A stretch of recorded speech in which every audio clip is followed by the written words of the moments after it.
siyasal temsil gücü bakımından yüksek bir temsil gücüne sahip komisyonu oluşturduk. Çalışmalarını da bugüne kadar getirdik.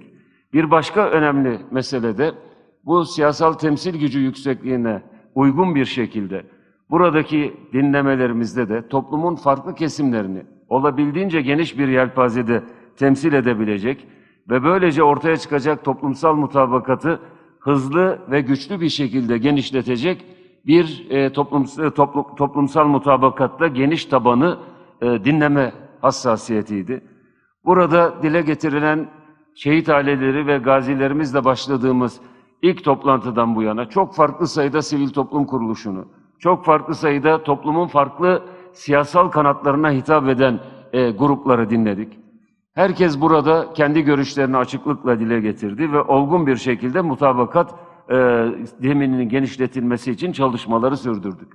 İnanıyorum ki burada konuşmalarını gerçekleştiren sivil toplum kuruluşlarımızın, kitle örgütlerimizin temsilcilerinin, kanaat önderlerinin temsilcilerinin burada yaptığı her bir konuşma, Türkiye'de barışın sağlanması, kardeşliğin ila nihayet temin edilmesi için atılacak adımlara büyük bir güç vermektedir. Böylece burada dile getirilen her konu, her konuşmasını yapan arkadaşımızın, STK temsilcisinin dile getirdiği konular, sadece kendi kişisel görüşleri ve kendi temsil ettikleri grubun görüşü olarak değil, yani bu kapı ardında konuşulan görüşler olarak değil, buradan Gazi Meclisimizden böyle Türkiye'nin dört bir tarafına yayılan ve komisyonun odak noktasını gerçekten sağlamlaştıran bir toplumsal mutabakat zemini olmuştur ve bunun da her toplantıda daha fazla genişlediğini hepimiz müzakere ediyoruz. Değerli arkadaşlarım, bu toplantıların, bu komisyonun çalışması hiç şüphesiz İmralı'dan gelen örgütün tamamıyla kendisini feshedeceği ve silahları tamamıyla bırakılması gerektiği çağrısı üzerine bu toplantılar gerçekleştirilmiştir. Dolayısıyla bu komisyonun öncelikli vazifesi, bu sürecin millet adına denetiminin ve kontrolünün yapılması ve sürecin gerektirdiği yasal düzenlemeleri, toplumsal mutabakatı da sağlayarak gerçekleştirilecek adımların atılmasıdır. Bu çerçevede şunu açıklıkla söyleyebiliriz. Bugün burada dinleyeceğimiz arkadaşlar, Latin Amerika'dan Asya'ya, Afrika'dan Avrupa'ya kadar farklı bölgelerdeki çatışma çözümleriyle ilgili konularda fevkalade derin araştırmaları olan arkadaşlarımız.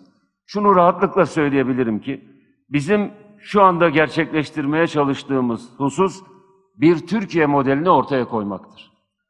Biz bu süreçte bütün çalışmaların, yapılan barış müzakerelerinin, çatışma çözümleriyle ilgili atılan adımların detaylı bir şekilde analizini gerçekleştireceğiz.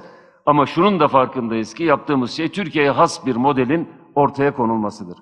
İnşallah en kısa süre içerisinde bu çalışmaları tamamladıktan sonra dünya literatürüne ve dünyadaki demokrasi tarihine armağan edeceğimiz başarılı bir Türkiye örneği olacaktır. Bunun için şunu biliyoruz, hiçbir örnek bir diğerinin aynısı olmaz. Hiçbir örnek bir diğerine tamamıyla benzerlik göstermez. Ama dünyanın farklı yerindeki bu çatışma müzakerelerinden, çözümlerinden çıkaracağımız derslerin olduğunu biliyoruz.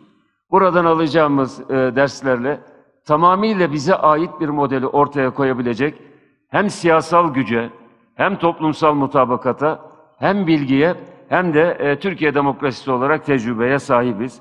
Ümit ediyorum, bugünkü çalışmalarımız bu çerçevede bize yeni bir perspektif açacak, çalışmalarımıza yeni bir boyut kazandıracaktır.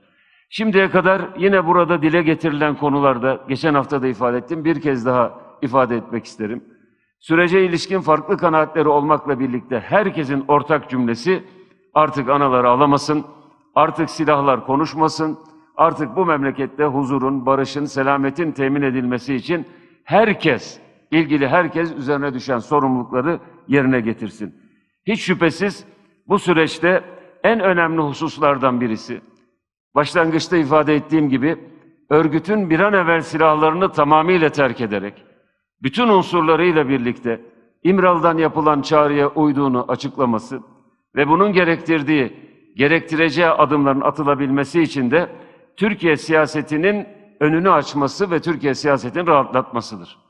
Bunun sağlanmasıyla birlikte yaptığımız işlerin çok daha güçlü bir şekilde ilerleyeceğini biliyorum. Şunun farkındayız.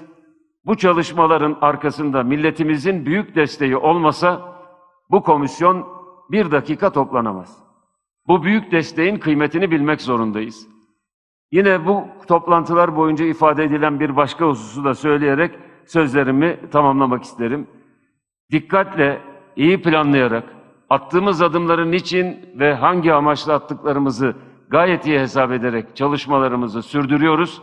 Ama bir taraftan da elimizi çabuk tutmak ve özellikle bölgesel ve küresel şartların Türkiye üzerine her geçen gün ağır yükler getirdiği bu ortamda bir an evvel kalıcı, nihai barışı temin etmek, huzuru, kardeşliği tesis etmek zorundayız. Ben bir kez daha sizler adına bugün buraya gelen değerli akademisyen arkadaşlarımıza çok teşekkür ediyorum.